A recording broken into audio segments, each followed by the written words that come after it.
Good day all and welcome to the first positive psychology workshop of 2 in this set by Africademics. For those of you who aren't familiar with Africademics yet, we are a scholarship platform and community for students, for graduates, early career researchers and youth in and from Africa. We share information about available scholarships and funding opportunities on different platforms such as WhatsApp, Telegram, Facebook and Twitter, and we do this on a daily basis. In addition, Africademics also offers personal support for scholarship seekers through the Scholarship Ambassador program and through initiatives such as this workshop series. So for more information about Africademics, you can visit the website africademics.com. I put the link for you at the bottom of the slide, or you can find us on social media, of course. Okay, but before we go any further, I would just like to explain to you briefly what positive psychology actually is. So when most people hear the word psychology, they think about treating mental disorders like, let's say, depression or schizophrenia. And yes, of course, psychology plays a very important role in helping people live with these disorders. But psychology does not stop there, just as mental health does not stop there. The absence of a mental illness does not mean someone has good mental health, just as the presence of a mental illness does not eliminate all the aspects of mental well-being for that person. Let's say, for example, someone might not be diagnosed with a depressive disorder, but they are still greatly unhappy with their lives. And the same goes for someone diagnosed with a mental disorder. That does not mean that they don't enjoy time they spend with their family or friends, or that it doesn't mean they're unable to find meaning in their jobs. So, okay, this is where positive psychology comes in. Positive psychology is the scientific study of what makes life worth living. It places importance on working with the positive traits or aspects of a person that will increase their well-being. It is also complementary to the traditional disorder-focused approach to psychology by focusing on the positive area of human functioning and providing us with a more balanced understanding of mental health. Positive psychology pursues the promotion of mental well-being in many ways, and it has developed scientifically proven strategies and tools to do so, and we will discuss some of these in this workshop. So for this first workshop, we will look at 2 positive psychology concepts, namely the growth mindset and also character strength. We will discuss what they are, also why we should care about them, and also how you can practice it. So we'll do some practical exercises that you can do to benefit from them in your own life. So to best understand the growth mindset and what it is, you should also know what a fixed mindset is. There are 2 types of mindsets, the growth and the fixed mindset, and now we'll just look at how they differ from each other. So firstly, if you have a growth mindset, you believe that you can change your basic abilities by working in effective ways, and who you are is basically a result of your own efforts. You can become whoever you want and whatever you want through your own efforts. Where if you have a fixed mindset, you believe that these basic abilities you have are fixed and unchangeable, and you are who you are, and you're born the way you are into your fate. Also, if you have a growth mindset, you might define success as growth and improvement, where if you have a fixed mindset, you define success as being mistake-free, smart, or right. Someone with a growth mindset embraces challenge, and someone with a fixed mindset avoids challenge. You can also say that someone with a growth mindset sets learning goals because they are mastery orientated, where someone with a fixed mindset will set performance goals, and that is why they avoid challenges. If you have a growth mindset, you're open to feedback and you can learn from feedback and criticism, where with a fixed mindset, you ignore criticism. The reason for this is someone with a growth mindset believes that this gives them an opportunity to learn, and again, they define success as growth and improvement through learning, where someone with a fixed mindset, for them, feedback highlights what they are not capable of, and believing you are unable to change your capabilities makes this then feel like an insult. So they will thus ignore any feedback or criticism, which is anyway the same thing in their eyes. Then someone with a growth mindset will put in more effort, where fixed will put in less effort. Because for a growth mindset person, there's a positive correlation between effort and ability. where for a fixed mindset, the inverse rule counts. So the greater the effort they have to put in, to them it's evidence of the less ability they have. So to them, there's a negative correlation. The other difference is that if you have a growth mindset, you'll keep on trying and you'll never give up. With a fixed mindset, you will easily give up. Growth mindset people are also very persistent in the face of setbacks, where fixed mindset people, when there's a setback or failure, they'll believe that they themselves are a failure. Then lastly, we have that growth mindset people are inspired by others' success because they can learn from them and they can thereby grow, where a fixed mindset person is threatened by others' success because to them they see something they could never be, and it highlights what they believe they are lacking. The first step to going from a fixed mindset, therefore believing challenges are a threat, to a growth mindset, which is believing challenges are a chance to grow your mental and physical abilities, is to realize the truth about your brain. And of course, we'll do this by looking at science. So firstly, you should know that your brain can actually grow. So a group of German researchers did a study on juggling to prove this. They took two groups of people. One group was taught how to juggle and was asked to practice their juggling for 3 months, and the other group was asked not to do this, the control group. The scientists then took MRI scans of the brains of both groups of people before and after they learned and practiced how to juggle. And in these scans, they found that the volunteers who did not train to juggle showed no difference in their brain scans over the 3-month period. However, those who now acquired the skill, or at least practiced the skill, showed an increase in gray matter in 2 areas of the brain involved in visual and motor activity. So this was the mid-temporal area as well as the posterior intraparietal sulcus. And this then shows you that the brain is in fact capable of changing, and it can literally grow through effort and practice, which I think is amazing. Okay, then the second fact that we need to know about our brains is that you can rewire and speed up your brain circuits. So when learning, you are creating new connections between neurons in your brain. Neurons are the brain's messengers that send and receive messages between different brain regions and the nervous system. So the more you learn, the stronger this connection becomes, allowing neurons to communicate faster and also more efficiently. So this is true for any new thing we learn. A simple example can be even when we first started writing as a child. We had to think of every step of the process. We had to focus on how we're holding the pen, how we're moving our hands. But after years of writing, those neuron connections we need for the writing process are now so strong and so fast that now we can write something without thinking about it at all. In fact, we can be thinking about something else while writing it down. And the same as this can be true for anything that we want to learn. So the study I'm quoting here is about the difference in the neural processing speed of race car drivers and regular drivers. So of course the race car drivers were superior to the regular drivers, but why I actually chose this study is because of how beautifully growth mindset, like the researcher put it, saying these feats of excellence are not just a reflection of superior innate sensory motor ability or general intelligence. They are instead based on a wealth of domain-specific skills and knowledge accumulated over years of sustained effort. And that is what growth mindset is all about. So of course, now you are thinking why you should care about all of this. So research has found that people with a growth mindset tend to be more successful. Because of having a growth mindset, it stimulates drive, willingness, and sets the foundation for a bigger and better outcome. Our beliefs, conscious or unconscious, can either push you to become better or hold you back from advancements and improvements. So to have a growth mindset is beneficial because it is linked to higher success. You believe you can achieve it, so you try to achieve it, you put in the effort, you continuously try to grow and learn, and we all know that leads to success.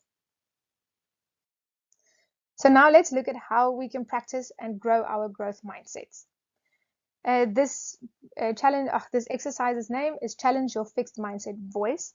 And in this activity, it involves 4 steps that are not at all easy, but they can help you to develop the foundation for a lasting growth mindset.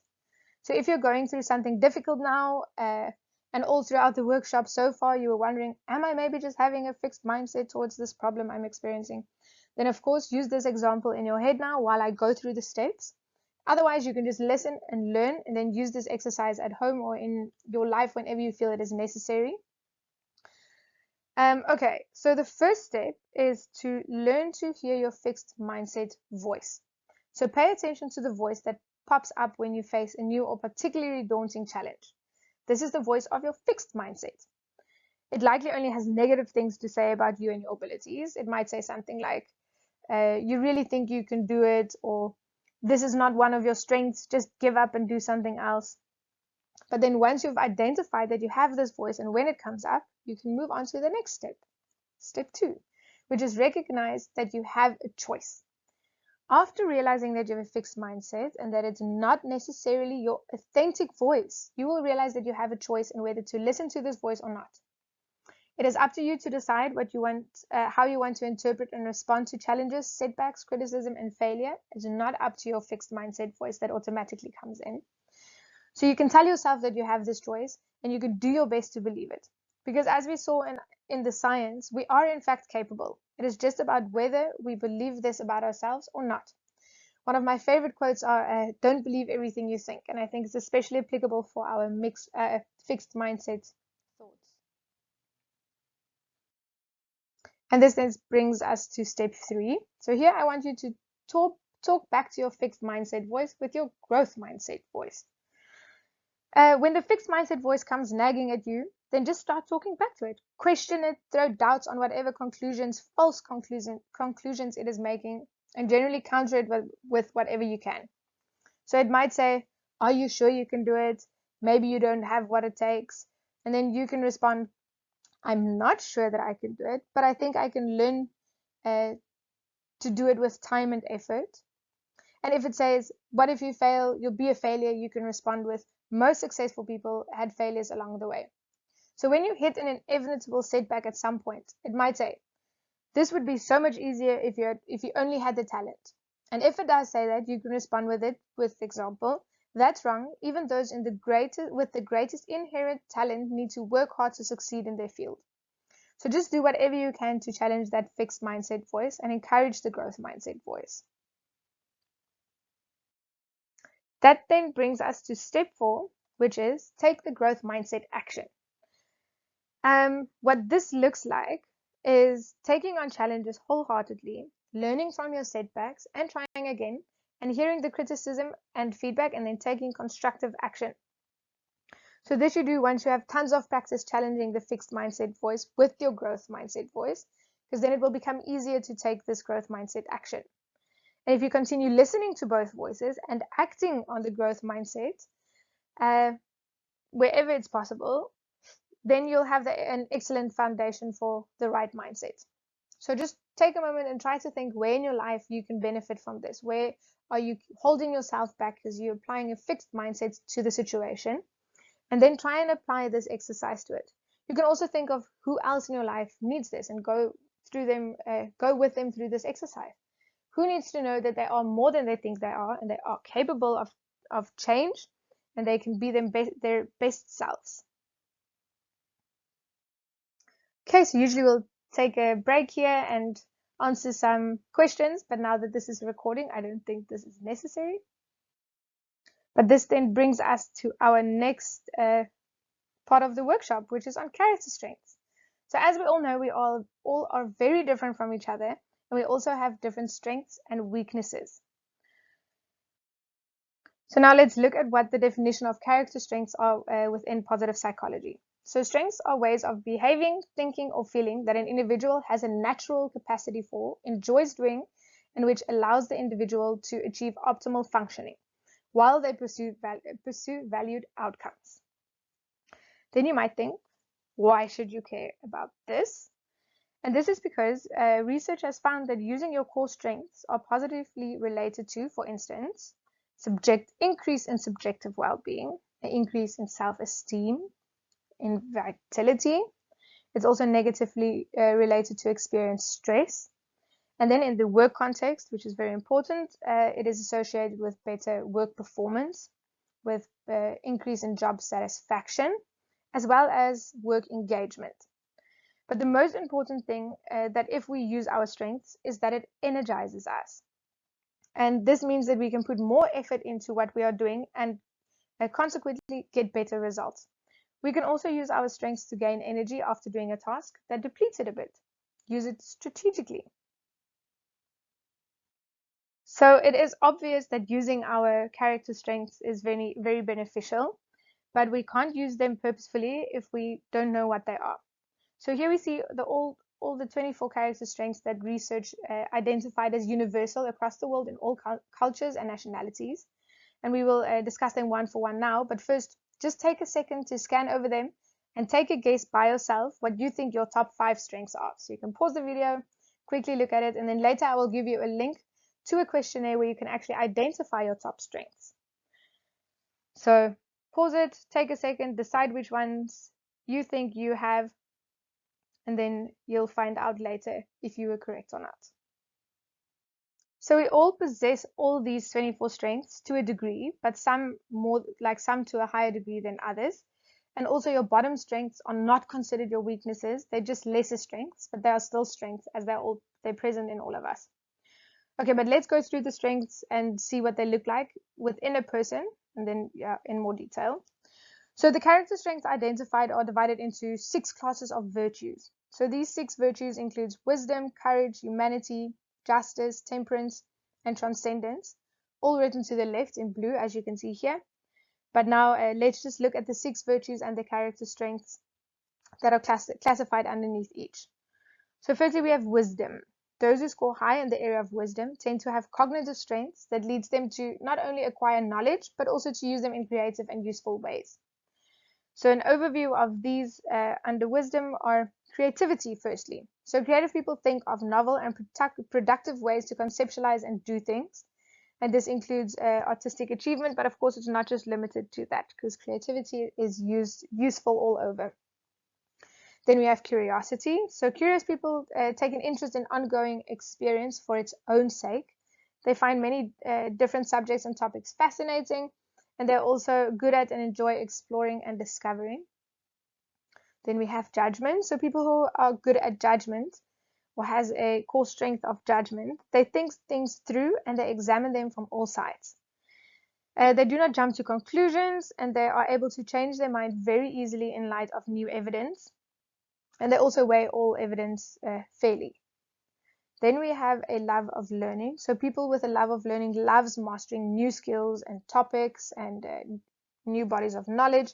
So whether it's on their own or if it's formally, it's not just formally, it can also be if you like to explore these things on your own, teach yourself new things.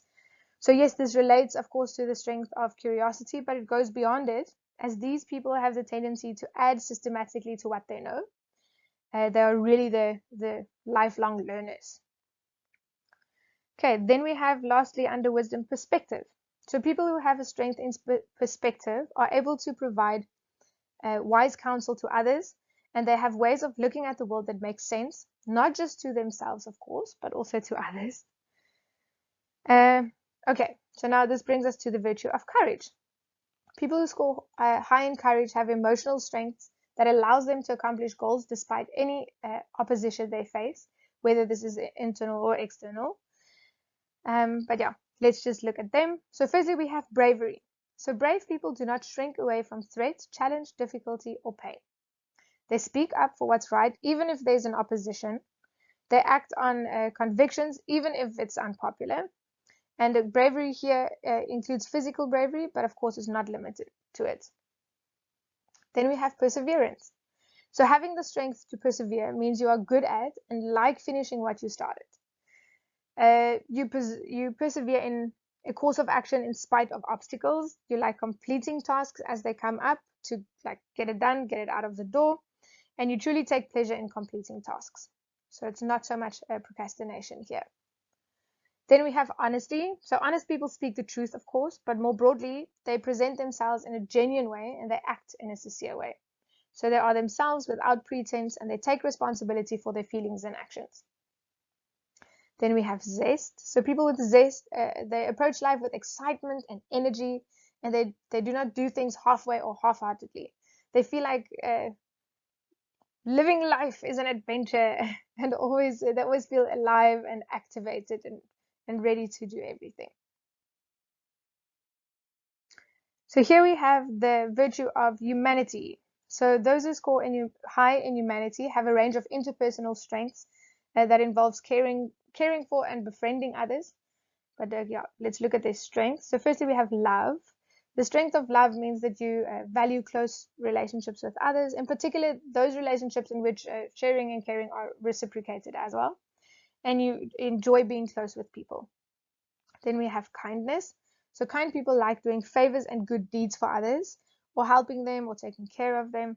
They also do it all unconditionally. They really don't want anything in return. They just do it for the sake of helping because they like helping. Then we have social intelligence. People who have a strength in social intelligence are aware of the motives or the feelings of others and also of their own. They're very in tune with themselves also. They know what to do to fit into different social situations, and they also know what makes other people tick. And this brings us to the virtue of justice. So people who have a high number of character strengths under justice tend to possess civic strengths that underscore the importance of a healthy community.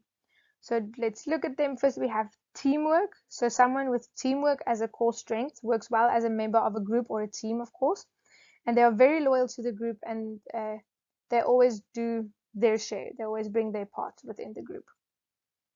Then we have fairness. So people high in fairness treat all people the same according to the notions of fairness and justice, and they do not let feelings bias their decisions about others, and they also like giving everyone a fair chance. Then we have leadership. So if you score high on leadership, you are someone who encourages the group you are a member of course, that group, to get things done, and at the same time maintain good relationships with everyone within the group. So you also and you are also good at organizing group activities and seeing that they happen, actually seeing them through. And that brings us to the virtue of temperance.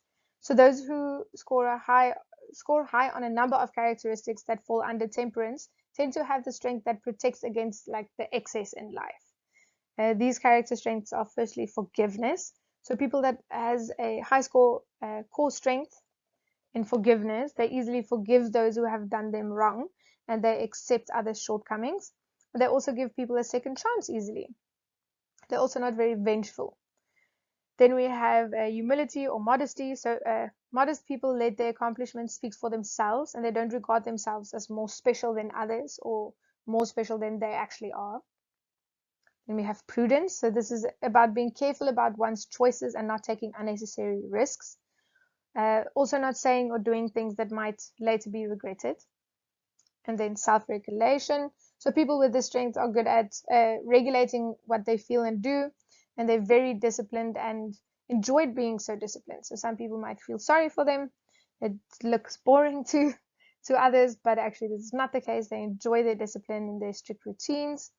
They're also good at controlling their appetites and emotions. And lastly, we have the virtue of transcendence. So people who have a number of character strengths that fall under transcendence, a high number of character strengths, tend to forge connections with God, the universe, or religions that provide meaning, purpose, and understanding. These character strengths are firstly the appreciation of beauty and excellence. The strength is found in people who notices and appreciates the beauty, excellence, or even skilled performance in various domains of life. And this can be from nature to art to mathematics to science to everyday experiences. It doesn't matter. Then the strength of gratitude. So as a strength, grateful people are good at and often feel thankful for good things. And they also take the time to express thanks for it. And then we have hope. So people high in hope expect the best for the future and also in others, and works to achieve it because they believe that a good future is something that can be brought about, very closely linked to the growth mindset, right? And then we have humor. So these people like to laugh and tease, and they bring smiles to others, and they always see the light side and make and enjoy jokes a lot. Then lastly, we have spirituality. So people with strong spirituality have coherent beliefs about the higher purposes and meaning of the universe. They know where they fit in the larger schemes of things, and they have beliefs about the meaning of life that shape their conduct and provides them with comfort throughout their lives. Okay, so this brings us to the exercise for using character strengths. So there are a few lovely exercises for learning how to use your strengths and how to strengthen them by using them. But for today, I thought I will discuss one of my favorites, which is the red and green light activity identification exercise. There's also another bonus exercise that I will do at the end regarding strengths. Okay, so as we said, a hallmark of strengths is energy. So when we use our strengths, we feel energized and engaged. In contrast, when we use weaknesses, they drain us. Or when we engage in any activities that engages in any of our weaknesses, we experience them as draining. So in this exercise, you will learn how to identify the activities that uses your strengths, and then also how to use this knowledge to organize your days and schedule them in such a way that you can maximize on this energy providing benefit. So green light activities are those activities where we use our strengths. So they're activities that we generally enjoy doing. They make you feel energized. It's activities that makes you forget the time while you're doing it. It's something you look forward to doing. And also you can do them even under conditions of stress or fatigue. Where red light activities are those activities that relies on your weaknesses and they deplete your energy. So there are activities that you do not like doing. They make you feel depleted. When doing them, time seems to pass very slowly. You don't look forward to doing them, and they require a lot of effort and self-control for you to do them well.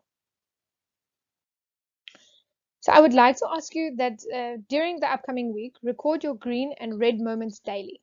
So ideally, you create a table in which you name and briefly describe your daily activities, like as you do them. Otherwise, you can also just do it from your calendar or your to-do list if you are like me and you anyway have a planner in which you write all your activities. So now next to the activities you wrote down either in this to-do list or again after you've done them, mark next to the activity that you wrote down. Whether, like if you mark it with a double negative, then it means it required a lot of energy. Single negative, it required some energy. A zero, then it means it's a neutral activity. It did not require, but it also did not give you energy. A plus is it gave you positive energy, and a double plus means it gave you a lot of energy. So this way you rate each activity of the day. Then after rating your daily activities, I suggest doing this for like about a week before getting to the next step.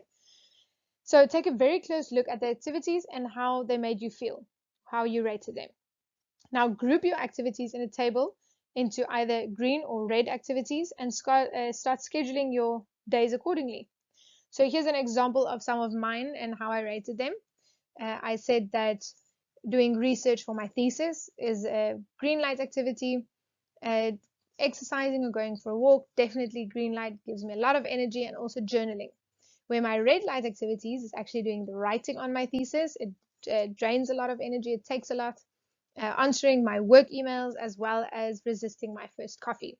So I know this is not necessarily an activity, but it is something that I try to do every day, and I put it down because it does take a lot of energy for me to say no for my first coffee because I'm trying to break the habit. So if I would schedule my day accordingly, this is what it would look like. I will first do research for my thesis, gain some energy. Then I will, the reason why I do this one first and then I resist my first coffee is because if I wake up and I know I'm going to do something that gives me energy, I look forward to doing it, it's one of my favorite things to do, then I don't feel like getting a coffee. It's not that bad that I can't get my coffee because I can do research for my thesis. So then that energy I got from doing that makes me stronger to resist my first coffee. But then that also puts me off a bit again from the day. So in that time, I will either go exercise or go for a walk just to gain a bit again. Then I will start writing on my thesis when I get back. With these high levels, then write again, and my energy levels drops then a bit. Then I will take a moment to do my daily journaling to boost my energy levels again, and then afterwards I will answer my work emails, and hopefully then in a better tone as well because of it. So our green activities are linked to our strengths. For example, I might like the research because curiosity is one of my top strengths. and journaling because of my perspective strength, or maybe exercise because one of my strengths is also zest. So if you realize that you have many more red light activities on certain days and you need some green light activities to energize you and get you through them, you can always schedule such activities in. For example, read between uncomfortable meetings if a love of learning is a strength of yours. So instead of being on your phone or trying to answer emails, even if you mark answering emails as a neutral activity. So by doing a strength-based activity in between those meetings, you will have enough energy left after the second meeting to still answer those emails. I hope this exercise makes sense to you all. But now let's go to the next one. By now, you all are probably wondering what your strengths are. I know you've guessed a few at the beginning when I presented the first 24 strengths to you, and now you can confirm whether you guessed correctly or not. Here's the link. You can follow it. It takes about, I think, 10 minutes to 15 minutes to complete the survey, and then you'll know what your strengths are. There are also many nice character strength exercises on there. There's also all the research on there. It's really a very nice website to just explore on a little bit also. So I would just suggest that. Okay, but then we're going to our bonus activity. So our bonus activity is using our strengths in different ways so that we can practice and grow them. So choose one of your highest ranking strengths or the core strengths that you identified now by the survey, and then use it in a new way for each day of a week, and then after that, each week for a month. You can get creative by, for example, using humor in your emails if one of your top strengths are humor, or you could help someone at work that you usually won't help. That is if kindness is one of your top strengths. This way you develop those strengths and you also make your day more fun and full of energy. As we saw, it gives you a lot of energy. And by using the strengths you would like to have more of, that you can also do. So if humor is not necessarily one of your top strengths, but you would like to strengthen it because you feel you might benefit from it a lot, then of course you can consciously use this throughout your day to improve it. So this is how it feels when we use our strengths. You feel a sense of ownership and authenticity. You are excited before, while, and after using them. They also intrinsically motivate you, and you also feel invigorated rather than exhausted. And also another thing is they can cause a rapid learning curve. So if you're trying to learn something new and you find it exhausting and you struggle to learn it, you can always use one of your strengths in the learning process, and this will increase the rapid learning and also make it more fun and keep your attention. So that brings us to the end of this workshop. Well, video in this case. I hope you all enjoyed it very much. You can also watch the second workshop video, which will be on stress management and self-compassion.